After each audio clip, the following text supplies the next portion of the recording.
வணக்கம் ஃப்ரெண்ட்ஸ். ஒரு சின்ன ஷேரிங். லாஸ்ட் மந்த் ஜனவரி எனக்கு வந்து ஒரு ஹெல்த் இஷ்யூ இருந்துச்சு. ஒரு சின்ன கட்டி, இடுப்புக்கிட்ட ஒரு சின்ன கட்டி. அது வந்து கபக்கல்னு சொல்லுவாங்க. ஸோ நான் வந்து சின்னதாக இருக்கிறப்பே காய்ச்சல் வந்துச்சு. காய்ச்சல் வந்தோடனே நான் கிளினிக் போயிட்டு மருந்து மருந்து கொடுத்தாங்க. அது ஒன்றும் சர்ஜரி ஒன்றும் செய்யக்கூடாது, ஜஸ்ட் மருந்து சாப்பிட்டா நல்லா போயிடும் அப்படின்னு சொல்லிட்டு மருந்து கொடுத்தாங்க அந்த அந்த கபங்கல் கட்டிக்கு. தென் ஆஃப்டர் 1 வீக் ஆன்டிபயோட்டிக்லாம் முடிஞ்ச பிறகு அந்த கட்டி வந்து பெருசாகிடுச்சு. பெருசாகி இது பாஸ் வடிய ஆரம்பிச்சிருச்சு, செலம் வடிய ஆரம்பிச்சிருச்சு. ஸோ நான் என்ன பண்ணேன், திரும்ப அதே கிளினிக் போனேன். டாக்டர் என்ன பண்ணார், ஊனை செக் பண்ணிவிட்டு அவர் சொன்னார், இன்னும் உள்ளுக்கு பாஸ் இருக்குது, அதை நல்லா கிளியர் பண்ணணும், இன்னும் கொஞ்சம் அந்த வெட்டி உள்ளுக்கெல்லாம் குரண்டணும் அப்படின்னு சொன்னார். உள்ளுக்குள்ள அந்த செலத்தெல்லாம் எடுக்கணும் அப்படின்ட்டு. அப்போ எனக்கு வந்து கொஞ்சம் பயமாக இருந்துச்சு. எனக்கு இந்த மாதிரி சர்ஜரிலாம் வந்து கொஞ்சம் பயம். ஏன்னா இன்னைக்கு செஞ்சது சரியான வலி. அப்போ நான் சொன்னேன், என்னால் முடியாது, இன்னும் ஒரு நாள் டைம் கொடுங்க எனக்கு, நான் நெக்ஸ்ட் டே வந்து வேணா இது பண்ணுங்க, இன்னைக்கு வந்து எனக்கு ட்ரெஸ்ஸிங் மட்டும் செஞ்சுருங்க அப்படின்னு சொல்லிட்டு. அவர் சொன்னார், இந்த மாதிரினாக்கா சுகர் ஹையாக இருக்குது, இந்த மாதிரினா ஆறாது, ஆனால் இது வந்து கிளியர் பண்ணி ஆகணும், நல்லா நல்லா கொஞ்சம் சுரண்டி எடுக்கணும் உள்ளுக்கு, இன்னும் கொஞ்சம் பெருசாக வெட்டணும் அப்படின்னு சொல்கிறாரு. அப்போ இந்த சுகர் ஹையாக இருக்கும்னு சொல்கிறாரு. இங்கே நான் இப்போ எதுவுமே நான் செய்ய முடியாது, ஏன்னா சுகர் ஹையாக இருக்குது. செஞ்சோன்னே ஏதோ ஒன்று இஷ்யூ ஆயிடுச்சுன்னா பெரிய பிரச்சனையாயிடும். அப்போ நீங்கள் வந்து ப்ரைவேட் ஹாஸ்பிட்டல் இல்லாட்டி ஜிஹெச்க்கு போங்கன்னு சொல்லிட்டு எனக்கு ரெஃபரல் லெட்டர் கொடுத்துட்டாரு. ஏன்னா இந்த ஹாஸ்பிட்டல் சர்ஜரிலாம் எனக்கு ரொம்ப பயம். இப்போ நான் என்ன பண்ணேன், மேம்க்கு வந்து ஒரு வாய்ஸ் நோட் பண்ணேன், இந்த மாதிரி இஷ்யூவாக இருக்குது மேம், என்ன செய்யுதுன்னு எனக்கு தெரியல, பிளராக இருக்குது அப்படின்னு நான் சொன்னேன். அப்போ அவங்க ரிப்ளை பண்ணாங்க. ரிப்ளை பண்ணிவிட்டு அவங்க வந்து ஹீலிங் ஹீலிங் மெடிடேஷன் அனுப்பி விட்டாங்க எனக்கு. அப்போ நான் என்ன பண்ணேன், நேராக ஹாஸ்பிட்டலுக்கு போகல. நைட் 10 o'clock ஆச்சு. சரி பரவாயில்ல, மாஸ்டர் மேம் வந்து நம்மளுக்கு இந்த ஹீலிங் மெடிடேஷன் கொடுத்துருக்காங்க, ஹீலிங் ப்ரேயர் மெடிடேஷன் கொடுத்துருக்காங்க, இதை நம்ம செய்வோம், செஞ்சுட்டு தென் மார்னிங் போகலாம் ஹாஸ்பிட்டலுக்கு அப்படின்னு சொல்லிட்டு நான் வீட்டுக்கு வந்துட்டேன். வீட்டுக்கு வந்துட்டு நான் வந்து மேம் சொன்ன மாதிரியே நான் எல்லாம் ஃபாலோ பண்ணி நான் செஞ்சேன். அந்த ஹீலிங் ப்ரேயர் செஞ்சு நெக்ஸ்ட் மார்னிங் நான் ஹாஸ்பிட்டல் கிளம்புறப்பையும் நான் அந்த ஹீலிங் இது செஞ்சு ஃபுல்லாக யூனிவர்ஸ் கிட்ட நான் சரணடைஞ்சேன். எல்லாமே நீங்கள் தான், நான் உங்ககிட்ட சரணடைஞ்சிட்டேன், எதுவுமே எதுவுமே இருக்கக்கூடாது, எனக்கு எல்லாமே கிளியராக இருக்கணும். அந்த ப்ரேயரில் எப்படி மென்ஷன் பண்ணாங்களோ அதே மாதிரி எனக்கு வந்து டாக்டர் வந்து எனக்கு ஒன்றுமே இல்லை அப்படின்னு சொல்லணும், இந்த கட்டி வந்து ஜஸ்ட் சாதாரண ஒரு இதுதான், சீக்கிரம் க்யூர் ஆயிரும் அப்படின்னு டாக்டர் சொல்லணும் அப்படின்னு சொல்லிட்டு ஒரு நம்பிக்கையோடு நான் போனேன். இந்த ப்ரேயர்ஸ்லாம் செஞ்சுட்டு தான் நான் போனேன். அங்கே ஜிஹெச் போயிட்டோன்னே ஜிஹெச்சில் சுகர்லாம் செக் பண்ணாங்க. சுகர் வந்து கொஞ்சம் இறங்கி இருந்துச்சு, 17 இருந்துச்சு. அப்போ அவங்க சொன்னாங்க, ஓகே சுகர் செக், இது பிளட் டெஸ்ட் செய்யணும், அதுக்கு அப்பாயின்மெண்ட் கொடுத்துட்டு டாக்டர் செக் பண்ணாங்க. அந்த ஊனை செக் பண்ணிவிட்டு டாக்டர் சொன்னாங்க, ஜிஹெச்சில் இந்த மாதிரி எந்த ஒரு பிரச்சனையும் இல்லை, ரொம்ப பெரிய இதெல்லாம் இல்லை, அந்த ஊன் வந்து க்ளீனாக இருக்குது, அந்த ட்ரெஸ்ஸிங்லாம் செஞ்சாங்களா க்ளீனாக இருக்குது. அப்போ இங்கேயும் ட்ரெஸ்ஸிங் செஞ்சாங்க. அப்போ அந்த டாக்டர் சொன்னாங்க, நீங்கள் வந்து எவ்ரிடே வந்து ட்ரெஸ்ஸிங் செய்யணும் அப்படின்ட்டு. ஒன்றும் இல்லை, பயப்படுற மாதிரி ஒன்றும் இல்லைன்னு சொல்லிட்டு வீட்டுக்கு அனுப்பிட்டாங்க. ஸோ எனக்கு கொஞ்சம் கொஞ்சம் ரிலீஃபாக இருந்துச்சு. டாக்டர் அந்த மாதிரி சொன்னாங்க. அப்போ நம்ம ப்ரேயர்ஸ்லாம் செஞ்சோன்னே, இந்த மெடிடேஷன் இந்த ப்ரேயர்லாம் செஞ்சோன்னே டாக்டர் அதே மாதிரி, ஏன்னா அந்த ப்ரேயர்ஸில் வந்து அந்த வார்த்தைகள்லாம் இருக்கும், இந்த மாதிரி டாக்டர் எதுவுமே இல்லைன்னு சொல்லிட்டாங்க, அந்த மாதிரிலாம் இருக்கும். ஸோ அதே மாதிரி இந்த ஜிஹெச்சில் அந்த டாக்டர் சொல்கிறாங்க, இந்த மாதிரி ஒன்றும் இல்லை, இது ஒரு சாதாரண இது தான், இது ட்ரெஸ்ஸிங் செஞ்சுட்டே இருந்தால் ஆறிடும் அப்படின்னு சொல்லிட்டு. தென் 16 வந்து அப்பாயின்மெண்ட், 16 வர சொன்னாங்க. 16 வந்து பிளட் டெஸ்ட் எடுக்கணும், சுகருக்கு வந்து ஃபுல் பிளட் டெஸ்ட் செய்யணும் வாங்க அப்படின்ட்டு செஞ்சுட்டு, அன்றைக்கி தான் வந்து என்னோட லாஸ்ட் ட்ரெஸ்ஸிங். ஸோ ஹாஸ்பிட்டலில் சொல்லிட்டாங்க, இதுமாரி வந்து ட்ரெஸ்ஸிங் செய்யவே வேணாம், அந்த ஊன் வந்து அப்படியே மூடிடுச்சு. ஏன்னா அது கொஞ்சம் பெருசாக வெட்டியிருந்தாங்க, அது அப்படியே மூடிடுச்சு அந்த ஊன். ஒன்றுமே இல்லை, சுத்தமாக இருக்குது. ஆனால் இதுக்கு மேலே கவர் பண்ண வேணாம், அந்த ஊனை கிளியர் ஆயிடுச்சு அப்படின்னு சொல்லிட்டாங்க. எனக்கு வந்து அந்த அப்போ அந்த மேம் கொடுத்த அந்த ப்ரேயர்ஸில் சொன்ன மாதிரியே எனக்கு வந்து அந்த டாக்டர் சொல்கிறாங்க, அந்த டாக்டரும் அந்த ட்ரெஸ்ஸரும் சொல்கிறாங்க, ஆக்சுவலி ஒன்றுமே இல்லை, கிளியர் ஆயிடுச்சு, இதுக்கு மேலே ட்ரெஸ்ஸிங்லாம் வர வேணாம், ட்ரெஸ்ஸிங் செய்ய வேணாம் அப்படின்ட்டு. ஸோ இது வந்து எனக்கு நடந்த ஒரு மிரேக்கிள். நான் வந்து மேம் சொன்ன மாதிரி எல்லா டாஸ்க்கும், எல்லா மெடிடேஷன் எல்லாமே நான் செஞ்சுக்கிட்டு வந்தேன் மேம் சொன்ன மாதிரியே. ஆனால் எக்ஸ்ட்ராவாக எனக்கு இந்த மாதிரி இஷ்யூ இருக்குன்னு சொன்னப்போ எனக்கு அந்த ஹீலிங் ப்ரேயர் கொடுத்தாங்க. அது உண்மையிலேயே வந்து ரொம்ப எனக்கு ஒர்க் பண்ணிச்சு. எனக்கு வந்து 31st வந்து எனக்கு லெட்டர் கொடுத்தாங்க. ஸோ 1st February வந்து பௌர்ணமி பௌர்ணமி மெடிடேஷன், ஸ்பெஷல் மெடிடேஷன் இருந்துச்சு. ஸோ அன்றைக்கி வந்து நான் ஃபுல்லாக சரணடைஞ்சிட்டேன் யூனிவர்ஸ் கிட்ட. எல்லாமே நீங்கள் பார்த்துக்குங்க, நான் எல்லாமே எல்லாமே ப்ரேயர்ஸ் எல்லாம் நான் செஞ்சுட்டேன், இதுக்கு மேலே நீங்களே பார்த்துக்குங்க, நான் உங்ககிட்ட ஒப்படைச்சிட்டேன்னு சொல்லிட்டு நான் ஃபுல்லாக சரணடைஞ்சேன். ஆனால் நான் அந்த கடைசி எனக்கு செக்கப் வரைக்கும், நான் ட்ரெஸ்ஸிங் வரைக்கும் நான் வந்து அந்த ஹீலிங் ப்ரேயர் வந்து நான் செஞ்சுக்கிட்டு இருந்தேன். ஸோ அந்த ப்ரேயரில் இருந்த மாதிரியே எனக்கு அந்த மாதிரி ஒரு வார்த்தை சொன்னாங்க டாக்டரு, இதுக்கு மேலே ஒன்றும் இல்லை, கிளியர் ஆயிடுச்சுன்னு. எனக்கு ரொம்ப சந்தோஷமாக இருந்துச்சு. ரொம்ப நன்றி மேம், அந்த யூனிவர்ஸ்க்கும் ரொம்ப நன்றி. இந்த பேட்ச்சில் எனக்கு வந்து நிறைய விஷயங்கள், மாற்றங்கள் மனசில் ஏற்படுது. நிறைய மேடம் சொல்கிற விஷயங்கள் ரிப்பீட்டடாக மைண்டுக்குள்ளே வந்து நமக்குள்ள ஒரு மாற்றத்தை உண்டு பண்ணுற மாதிரி ஒரு ஃபீல் ஆகுது. அதில் முக்கியமான சில விஷயங்கள் என் மனசில் இன்னும் இருக்கிறது என்னென்னா, சரண்டரிங். கம்ப்ளீட்டாக நீங்கள் சரண்டர் ஆகிடுங்க. உங்களுக்கு என்ன வேணும்னு கேட்டுட்டு உங்கள் வேலையை பாருங்கள். எப்போ 200+ எனர்ஜியில் நீங்கள் ஹாப்பியாகவே இருங்க. ஆல்ரெடி நடந்துருச்சுன்ற ஒரு சந்தோஷத்துலேயே இருங்க. நீங்கள் கோடீஸ்வரன் ஆகணும் அப்படின்னு அந்த ஃபீலிங்கை முதல்ல உள்ள கொண்டாங்க. Life is easy. நீங்கள் நினைக்கிற மாதிரி வாழ்க்கை ரொம்ப கஷ்டம் கிடையாது.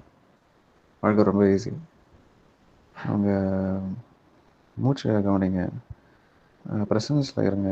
ப்ரெசன்ஸில் ஏன் இருக்கணும்னா, மூச்சு வந்து எப்போவுமே ஃப்ரெஷ்ஷாக தான் இருக்குது. நம்ம ஒரு மூச்சை உள்ளே எடுக்கிறோன்னா அது வந்து அது ஒரு ஃப்ரெஷ் ஏர். அது மாதிரி நம்மளோட எண்ணங்களும் ஃப்ரெஷ்ஷாக இருக்கும். நம்ம ப்ரெசன்ஸில் இருப்போம், நம்ம அங்கே மேனிஃபெஸ்ட் பண்ண முடியும்.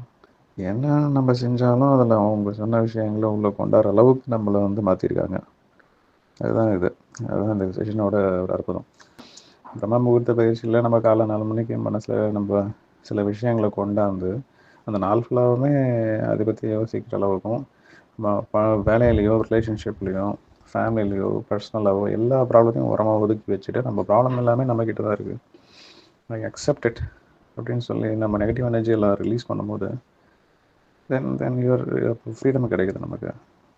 அப்போ நம்ம வேலைகளை கரெக்டாக செய்ய முடியுது. நம்ம எவ்வளவோ தேர்தல் எங்களுக்குள்ள இருந்தது, அதெல்லாம் நீங்கள் வந்து முடிவுக்கு கொண்டாந்துருக்கீங்க. மிக்க நன்றி மேடம். நாங்கள் முயற்சி பண்ணுறோம், இறைவன்கிட்ட எங்களோட கோரிக்கையெல்லாம் வைக்கிறோம். அது நடக்கும்ன்ற ஒரு சந்தோஷத்தில் எப்போவுமே 200+ எனர்ஜியில் இருக்கிறோம். வாழ்க்கை மாறும்ன்ற நம்பிக்கை எனக்கு இருக்குது. எல்லாருக்கும் இது இருக்கும்னு நினைக்கிறேன். வாங்க சேர்ந்து பயணிப்போம். அடுத்த பேட்சில் பார்ப்போம். என் அன்பிற்குரிய ஆத்ம தோழி அவர்களுக்கு கோடான கோடி நன்றிகள். மிக தற்செயலா, எதிர்பாராத விதமாக உங்களோட வெளியத்தை வந்து யூடியூப்பில் பார்க்குற மாதிரி எனக்கு ஒரு வாய்ப்பு ஏற்பட்டுச்சு. அந்த நேரத்தில் ஆரம்பித்த இந்த பிரம்ம முகூர்த்த வகுப்பில் வந்து நான் கலந்துக்கிட்டேன். இந்த பிரம்ம முகூர்த்த வகுப்பு என்னோடய வாழ்க்கையில் ரொம்ப ரொம்ப பெரிய சேஞ்சஸ் ஏற்படுத்தியிருக்கு. நான் வெளியே வந்து நல்லாவே என்னால் வெளியே வர முடியுது, இந்த இடத்துக்கு எடுத்துகிட்டு வர முடியுது, நிகழ்காலத்துக்கு கொண்டு வர முடியுது. அப்படிங்கிறது எனக்கு நடந்த ரொம்ப பெரிய மாற்றம். அன்பு தோழிக்கு கோடான கோடி நன்றிகள். தற்செயலாக இந்த வகுப்பு அட்டன் பண்ணுற வாய்ப்பு எனக்கு கிடைச்சிது. ஆனால் இது என் வாழ்க்கையில் கிடைச்ச ரொம்ப பொக்கிஷமான விஷயம். இது என்னோட ஒட்டுமொத்த வாழ்க்கையிலே நிறைய பெரிய மாற்றங்கள் நிகழ்ந்திருக்கு. எனக்குள்ளே நிறைய சேஞ்சஸ் ஏற்பட்டிருக்கு. நான் வந்தது ஒரு விஷயத்துக்காக, ஆனால் அதை தாண்டி என் கண்ணு முன்னால் நிறைய விஷயங்கள் மாறி இருக்கு. எனக்கு வந்து கோபம் அப்படிங்கிறது எப்பவும் வராது, எப்பயாவது வரும். ஆனால் ரொம்பவே பயங்கரமான கோபமாக வரும். ஸோ அந்த கோபம் வந்துட்டு, அந்த கோபத்துலேருந்து நான் அடுத்த கொஞ்ச நேரத்தில் வெளியே வந்துடுவேன் தான். ஆனாலும் கூட அதோட தாக்கத்தினால எனக்கு அடுத்த நாள் ஃபீவர் வரும், வயிறு வலிக்கும், இந்த மாதிரிலாம் இருக்கும். அந்த வந்த கோபம் வந்து அந்தளவுக்கு கோபப்பட்டிருந்திருக்கேன். அது என்னோட உடல் நலத்தையே கூட அடுத்த ஓரிரு நாட்களுக்கு பாதிக்கும். எனக்கு தெரியும் நம்ம கோபப்பட்டதுனால தான் உடம்புல இந்த மாதிரி நடந்திருக்குன்னு. ஆனால் கூட சில சூழல்களில் என்னால் என்னோட கோபத்தை வந்து கட்டுப்படுத்த முடியாத மாதிரி இருக்கும். ஆனால் இந்த வகுப்புக்கு அப்புறமா எனக்கு கோவப்படுற மாதிரியான சூழலை அமையலைன்னு வச்சுக்கணும். மிக ரேராக அப்படி ஒரு சூழல் இருந்தால் கூட அந்த இடத்துல கோவப்படாமல் என்னால் வெளியே வர முடியுது. என்னால் என்னோட உணர்வுகளை அழகாக பேலன்ஸ் பண்ண முடியுது. அதுக்காக ரொம்பவே நன்றி தோழி, ரொம்ப நன்றி. என்னோட அன்பு குடும்பம், நான், என்னோட அனைத்து உறவுகளும் என் அன்பு பிரபஞ்சத்தோட அதி அற்புதமான பாதுகாப்பு வளையத்துக்குள்ள இருக்கும் அப்படிங்கிற உணர்வு என்னை ரொம்பவே மகிழ்ச்சியாக பாதுகாப்பாக ஃபீல் பண்ண வைக்குது. ரொம்ப சந்தோஷமாக இருக்குது. வெறும் ஒரு 3 மாத பயிற்சி என் வாழ்க்கையில் எவ்வளோ பெரிய பெரிய சேஞ்சஸ் ஏற்படுத்தியிருக்கு. இந்த பயிற்சியை என்னோட வாழ்நாள் முழுவதும் கொண்டு போகும்போது என் வாழ்க்கையில் எவ்வளோ பெரிய அபரிமிதங்கள் நடக்கும் அதை காண்றதுக்கு நான் ரொம்பவே ஆர்வமாக இருக்கேன். எனக்கு நடக்க போகிற அந்த மிராக்கிள்ஸை பார்க்க ரொம்ப ஆர்வமாக இருக்குது. எல்லா இடத்துலையும், நான் போகிற ஒவ்வொரு இடத்துலையும் எனக்கு முன்னால் இருக்க சூழல் மிக அற்புதமாக எனக்காகவே வடிவமைக்கப்பட்ட மாதிரி இருக்குது. இப்போ ரொம்ப நல்லா இருக்குது. அடுத்து எனக்கு உடல் அளவில் ரொம்ப பெரிய ஒரு மாற்றம். ஸோ இதுவும் அப்படி தான். ஒரு கிட்டத்தட்ட ஒரு 19 வருடத்துக்கு மேலே, 20 வருடம்னு வச்சுக்கலாம். இவ்வளோ காலமாக என் கூடவே இருந்த ஒரு பெயின் எப்படி ஒரு பயிற்சினால சரியாகும். ரொம்ப நன்றி சகோதரி, உங்களுக்கு மிக மிக மிக மிகவும் நன்றி. நம்ம மாணவர்கள் மாநில அளவில் சிறந்த ப்ராஜெக்டாக தேர்வானாங்க. மதுரை மாவட்டத்திலிருந்து மாநில அளவில் தேர்வான ஒரே பள்ளி நாம தான். ரொம்ப மகிழ்ச்சியான விஷயம். நிறைய நிறைய நன்மைகள், நிறைய அற்புதங்கள், ஆச்சரியங்கள் நடந்தது. ஆனால் அவ்வளோத்தையும் ஷேர் பண்ணால் நிறைய நேரம் ஆயிடுது. நான் நினைக்கிறது எல்லாமே நம்ம நினச்சிட்டு அப்படி ஓகே அப்படின்னு விட்டால் கூட நடக்கிற மாதிரி இருக்குது. ரொம்ப சந்தோஷமாக இருக்குது. நன்றி ஆத்மத்தோழி, மிக மிக மிக மிக நன்றி. கோடான கோடி நன்றி. அனைவருக்கும் நன்றி. அன்பு தோழிக்கு வணக்கம். எனக்கு இது ஒரு சிறந்த ஒரு அனுபவமாக இருக்குது. பார்த்திங்கன்னா அந்த கிளாஸ் அட்டன் பண்ணதுலேருந்தே எனக்கு பார்த்திங்கன்னா நிறைய அனுபவம். எனக்கு 53 வயசில் தான் இந்த அனுபவம் கிடைக்கணுமா அப்படின்னு யோசிக்கிற இது கூட கிடச்சிச்சு எனக்கு. ஸோ அவ்வளோவா கோபப்பட மாட்டேன், இருந்தாலும் அந்த கோபம் கூட இப்போ எனக்கு வரதில்லை. பயன்ற உணர்ச்சி எனக்கு இருக்கும் எப்போவுமே. எதுக்கு எடுத்தாலும் பயம்னு சொல்லும் போது ஏதோ ஒரு வேலை கொடுத்தாங்கன்னா அது கரெக்டாக செஞ்சு முடிக்கிற வரைக்கும் எனக்கு அந்த உள்ளுக்குள்ளே ஆழமான ஒரு பயம் இருக்கும். அந்த பயம் உணர்வே இல்லாமல் இருக்குது. இப்போ சமையல் பார்த்திங்கன்னா 5:30 மணிக்கு எழுந்திரிச்சிட்டு 8 மணிக்கு பஸ்ஸை பிடிக்கணும். ரொம்ப அவசரமாக செஞ்சுட்டு ஓரளவுக்கு தான் சமையல் இருக்க மாதிரி இருக்கும். ஆனால் இப்போல்லாம் பார்த்து நிறுத்தி நிதானமாக சமையல் அவ்வளோ ருசியாக இருக்க மாதிரி தோணுது எனக்கு. பார்த்தீங்கன்னா கிளாஸ் நான் தான் அட்டன் பண்ணுறதுக்காக ரெக்கார்ட் ஆன் பண்ணிவிட்டு உட்காந்துருப்பேன். என் பிள்ளைங்களும் என்ன செஞ்சுட்டாங்கன்னா ஒரு நோட்டை தூக்கிட்டு 4 மணிக்கெலாம் எழுந்திரிச்சிட்டு உட்கார ஆரம்பிச்சிட்டாங்க. இந்த 20 நாளும் அவங்க கண்டினியூஸாக இந்த கிளாஸை அட்டன் பண்ணுறாங்க. பார்த்தீங்கன்னா அந்த பிள்ளைங்கிட்ட இந்த வேலை செய்ய அந்த வேலை செய்ய அப்படிலாம் நான் சொல்லி தான் அவங்க செய்வாங்க. காலங்காலத்தை எழுந்திரிச்சி கோலம் போடு, வீட்டிலலாம் பெருக்குங்க அப்படிலாம் சொல்லுவாங்க. ஆனால் இப்போ ஆட்டோமேட்டிக்காக என் பிள்ளைங்க அவங்கவுங்க அங்கே வேலையை அவங்கவுங்களே செஞ்சுக்கிறாங்க. இன்னைக்கு கிளாஸில் பார்த்தீங்கன்னா வீடை சுத்தமாக வச்சுக்கணும் அப்படின்ற ஒரு பாயிண்ட் ரொம்ப பிடிச்சிருந்தது. அதுலேருந்து நான் சொல்கிறதே விட்டுட்டு அவங்களே அவங்கவுங்க வேலையை செய்ய ஆரம்பிச்சிட்டாங்க.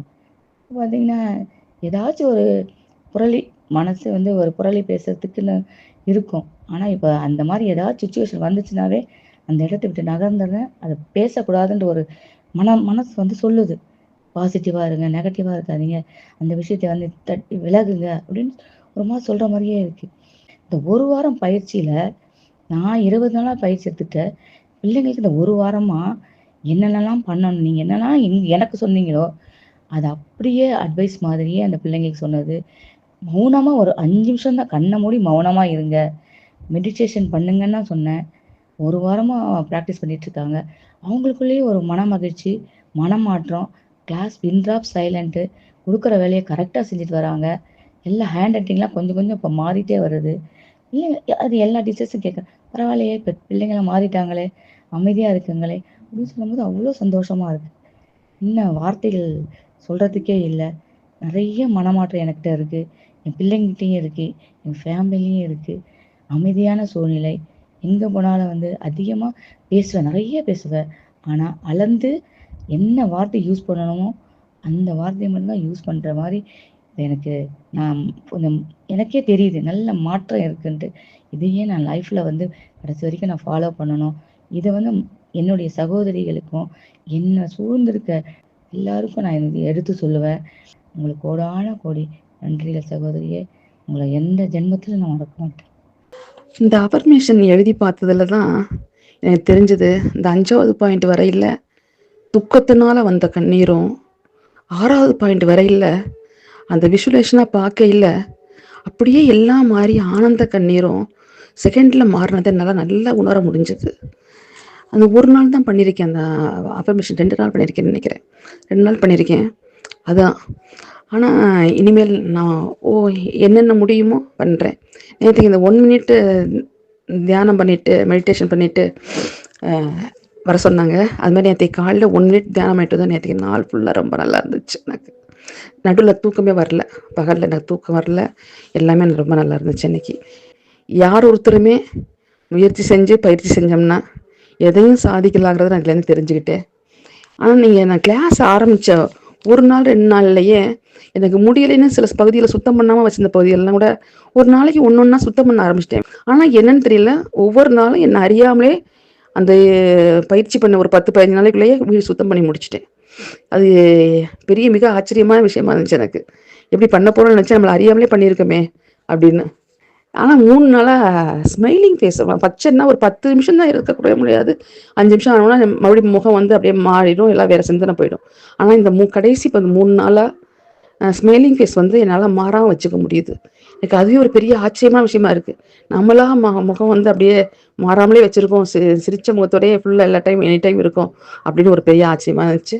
அதனால் நிச்சயமாக நீங்கள் சொன்னது எல்லாத்தையும் செஞ்சிருவேன்னு எனக்கு நம்பிக்கை இருக்குது. இந்த பிரபஞ்சத்துக்கு முதல்ல எங்கள் எல்லார் சார்பாகவும் நன்றி சொல்லிக்கிறேன். உங்களுக்கும் எங்கள் எல்லார் சார்பாகவும் நன்றி. எல்லாருமே என்கிட்ட அன்பாக இருக்காங்க. ஆனால் அந்த அளவுக்கு என்னால் இந்த பிரபஞ்சத்துக்கு எவ்வளவு நன்றி சொல்ல முடியும்னு எனக்கு தெரியல. அத்தனை பேருக்கும் என்னுடைய கோடான கோடி நன்றிகள், மனமார்ந்த நன்றிகள். அனைவருக்கும் வணக்கம். நான் என்னோட இந்த ஒரு வார எக்ஸ்பீரியன்ஸை உங்களோட ஷேர் பண்ணிக்கணும் அப்படின்னு நினைக்கிறேன். இந்த ஒரு வாரமாக நம்மளோட பிஎம் டாஸ்க் பண்ணும்போதும் சரி, நிறைய நான் தனியாக இருக்கிற நேரங்கள்லேயும் சரி, எனக்குள்ள ஒரு வினோதமான ஒரு அனுபவம் வந்து நிகழ்ந்துட்டுருக்கு. ரொம்ப வித்தியாசமாக இருக்குது. என்னோட ஆள் மனசுலேருந்து ஒரு விதமான சந்தோஷம் அப்படி வெளியில் வர மாதிரி, அது அப்படியே உன்னோட உடல் ஃபுல்லாக பரவுற மாதிரி தோணுது எனக்கு. என்னை சுற்றிலுமே அந்த சந்தோஷம் அப்படி இருக்கிற மாதிரி ஒரு உணர்வு. அது எப்படி இருக்குது அப்படின்னா, எனக்கு ஒரு மிக மகிழ்ச்சியாக, ஒரு நிதானமாக, ஒரு சாந்தமாக, அது எனக்கு விவரிக்கவே தெரியாத மாதிரியான ஒரு உணர்வாக இருக்குது. ஆனால் அந்த உணர்வு வந்து என்னை நல்ல ஒரு ஜாய்ஃபுல்லாக வச்சுருக்கு. முன்னால் எப்போவும் கிடையாது, எப்போவாது நான் தனியாக இருக்கும்போதும் சரி, என்னோட ஸ்டாஃப் ரூமில் யாருமே இல்லாமல் தனியாக இருந்தாலும் சரி, அந்த மாதிரி நேரங்களில் என்னோட ஆள் மனசுலேருந்து ஒரு விதமான சோகம் வெளியில் வரும். சிந்தனைகள்லாம் எங்கெங்கேயோ போகும். ஒரு மாதிரியான ஒரு சோகமான மனநிலைக்கு வந்து மனசு போகும். ஆனால் இப்போது நாள் முழுவதுமே நல்ல ஒரு ஹாப்பியான மனநிலை. ரொம்ப ரொம்ப மகிழ்ச்சியாக இருக்குது. எனக்கு இந்த பயிற்சிக்கு அப்புறமா என்னோட உடல் அளவிலையும் மனதளவிலையும் நிறைய பெரிய மாற்றங்கள் நிகழ்ந்துகிட்டே இருக்குது. ஸோ நிறைய பார்த்துட்ருக்கேன். ரொம்ப நன்றி மை டியர் யூனிவர்ஸ். தேங்க்யூ. என் அன்பிற்கினியால் தோழி அவர்களுக்கு மிக மிக மிக மிக மிகவும் நன்றி. எல்லாருக்கும் வணக்கம். நான் ஒரு 2 வீக்ஸ் பேக் வந்து என்னோட பையனோட ஸ்கூல் ஃபங்க்ஷனுக்கு போயிருந்தப்போ அங்கே ஒரு மேம் வந்து கம்பேரிங் பண்ணது பார்த்து எனக்கு ரொம்ப பிடிச்சிருந்தது. நான் இப்போ யூனிவர்ஸ்கிட்ட வந்து யூனிவர்ஸ் எனக்கு பர்ச்சேஸ் பண்ணலான்னு சொன்னாங்களே மேம், அது போல் வந்து நான் பண்ணி எனக்கு அவங்க கம்பேரிங் பண்ணுறது பிடிச்சிருக்கு, நானும் அதே போல் பண்ணணும், இது எனக்கு வேணும்னு சொல்லி நான் ஜஸ்ட் கேட்டுட்டு நான் விட்டுட்டேன். எனக்கு அன்எக்ஸ்பெக்டடாக நேற்று வந்து நான் முன்னாடி ஒர்க் பண்ண ஒரு ஸ்கூல்லேருந்து எனக்கு கால் பண்ணியிருந்தாங்க. அந்த ஸ்கூலில் நிறைய டீச்சர்ஸ் இருக்காங்க. அந்த ஸ்கூல்லேருந்து எனக்கு கால் பண்ணியிருந்தாங்க, இது போல் ஆனுவல் டே ஃபங்க்ஷன் கண்டக்ட் பண்ணுறோம், நீங்கள் தான் வந்து எம்சி பண்ணோம், கம்பேர் பண்ணோன்னு சொல்லி சொன்னாங்க. எனக்கு ஒன்றுமே புரியல. சரி ஓகேன்னு சொல்லிவிட்டேன். நேற்று வந்து அதுக்கான ஒர்க்லாம் எல்லாம் ரெடி பண்ணிவிட்டு இன்றைக்கி மார்னிங் போய் பண்ணேன். மார்னிங் போகிறப்பையும் வந்து நான் யூனிவர்ஸ்கிட்ட ஒரு ஃபஸ்ட்டே வந்து தேங்க்யூ ஃபீல் பண்ணேன். தேங்க்யூ யூனிவர்ஸ், இன்றைக்கி டே எனக்கு சூப்பராக இருக்குது, ரொம்ப நல்லா பண்ணிவிட்டேன், என்னோடய ஒர்க் பெஸ்ட்டாக பண்ணிட்டேன்னு சொல்லி நான் ஃபீல் பண்ணிட்டு அதே எனர்ஜி லெவலில் போனேன். கண்டினியூஸ் 4 hours பண்ணணும் எம்சி. ஸோ இதான் ஃபர்ஸ்ட் டைம் நான் பண்ணுறேன்.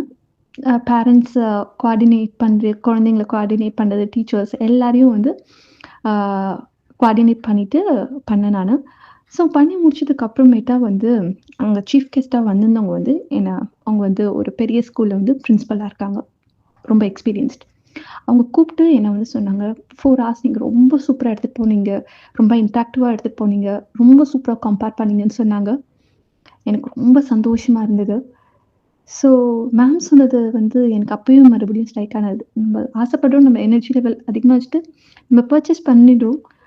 எந்த ஒரு பொருளாக இருக்கட்டும், ஏதாச்சும் ஒரு ஜாபாக இருக்கட்டும், ஏதோ ஒன்று நம்ம வந்து வாங்கிடுவோம், ஆசைப்பட்டுட்டோம். அது அப்படியே யூனிவர்ஸ் வந்து எந்த ரூபத்தில் எடுத்துகிட்டு போகிறாங்கன்னு தெரியல. இன்னைக்கு டே எனக்கு ரொம்ப சூப்பராக போச்சு. Thank you ma'am, thank you so much. இது கரெக்டான பாத் எங்களை கைட் பண்ணி எடுத்துகிட்டு போகிறதுக்கு தேங்க்யூ ஸோ மச். இந்த ஹாப்பியான விஷயம் வந்து எல்லாருக்கிட்டையும் ஷேர் பண்ணணும்னு நான் ஆசைப்பட்டேன். அதனால் எல்லாருக்கிட்டையும் ஷேர் பண்ணுறேன். Thank you so much. அன்பிற்கினிய சிஸ்டருக்கு மாலை வணக்கம். இந்த குரூப்பில் பயணிக்கிற அனைவருக்குமே என்னுடைய மாலை வணக்கத்தை தெரிவிச்சுக்கிறேன். நான் ஏற்கனவே ஒரு பதிவு போட்டிருந்தேன். எங்கள் பிள்ளைங்கள்லாம் ஒரு 150 பிள்ளைங்க குடியரசு தின விழாவில் போயிட்டு கலந்துட்டு ஃபஸ்ட் ப்ரைஸ் வாங்கிட்டு வந்தாங்கன்னு சொல்லிட்டு இருந்தேன். கதை சொல்லுதல் ஒரு பிரிவில் வந்து எங்கள் ஸ்கூல் வந்து ஸ்டேட்டில் 3rd போனான் ஒரு பிள்ளைக்கு. அந்த பிள்ளைக்கு வந்து 1000 rupees கொடுத்துட்டு போனாங்க. ஒரு திருக்குறள் கேட்டார். அந்த திருக்குறளுக்கு சொன்ன பிள்ளைக்கும் அது விளக்கம் சொன்ன பிள்ளைக்கும் 200 ரூபாய் கொடுத்துட்டு போனாங்க. இதெல்லாம் பார்க்கும்போது ரொம்ப எங்கள் ஸ்கூலை பற்றியும் என்னை பற்றியும் மற்ற டீச்சர்ஸை பற்றியும் ரொம்ப பெருமையாக இருக்குது. Thank you so much ma'am. அதாவது ஃபஸ்ட்டு டே வந்து நீங்கள் அப்போ தான் அந்த இன்ட்ரடியூஸ் பண்ணிங்க மேம். என்னென்னா அந்த அதாவது எதெல்லாம் நமக்கு பிடிச்சிருக்கோ அதெல்லாம் வந்து நம்ம வச்சுருக்க அந்த உண்டியல் மாதிரி இதில் வந்து மேனிஃபெஸ்ட் பண்ணி அது உள்ளே போகிற மாதிரி, அதாவது நம்ம அதில் கலெக்ட் பண்ணுற மாதிரி ஃபீல் பண்ணுங்கள் அப்படின்னு சொல்லியிருந்தீங்க மேடம். அப்போ எதெல்லாம் பிடிச்சிருக்கோ அந்த மாதிரி பார்த்துருந்தாங்க மேடம். நான் வந்து ஒரு ட்ராவலிங்கில் இருந்தேங்க மேடம். அப்போ என்னாச்சுன்னா அன்றைக்கி எனக்கு வந்து பரவாயில்ல, இந்த ட்ராவலிங் நல்லாயிருக்கு அப்படின்ற மாதிரி, ட்ராவலிங் பிடிச்சிருக்குன்ற மாதிரி நான் ஃபீல் பண்ணேங்க மேடம். நான் அந்த போயிட்டு திரும்பி வர்றதுக்குள்ளே ஒரு வேலையை போயிருந்தேன் மேடம். அந்த ட்ராவலிங் முடித்து வீட்டுக்கு வரதுக்குள்ளே எங்கள் ஆஃபீஸ்லேருந்து ஃபோன் வந்துச்சுங்க மேடம். என்னென்னா திருப்பி என்னை வந்து ஒரு 2 வீக்ஸுக்கு வேறு ஊரில், அதாவது ஒரு 15 minutes ட்ராவல் இருக்க மாதிரிங்க மேடம். 15 minutes ஒரு 1/2 hour ட்ராவல் இருக்குங்க மேடம். அந்த 1/2 hour ட்ராவல் இருக்க மாதிரி ஒரு இடத்துல வந்து ஒரு 15 daysக்கு டெப்யூட் பண்ணியிருக்காங்கன்ற மாதிரி சொல்லியிருந்தாங்க மேடம். அதாவது போயிட்டு திரும்பி வரதுக்குள்ளே அது உடனே மேனிஃபெஸ்ட் ஆன மாதிரி இருந்துச்சுங்க மேடம். என்னால் அது வந்து பிலீவ் பண்ணவே முடியலங்க மேடம். அடுத்து வந்து என்னென்னா, இப்போ மேடம் சொன்ன மாதிரி அந்த மேஜிக்கல் பாக்ஸ் டாஸ்க் அது ரொம்ப இன்ட்ரெஸ்டிங்காக இருக்குங்க மேடம். எனர்ஜி வந்து எப்போயுமே 200 வச்சுக்கணும்னு மேடம் சொல்லியிருக்கீங்க. அதனால் முடிஞ்ச வரைக்கும் அதை ட்ரை பண்ணிகிட்ருக்கேங்க மேடம். தேங்க்யூ மேடம், இப்படி ஒரு ஆப்பர்ச்சுனிட்டி கொடுத்ததுக்கு thank you madam. Thank you so much.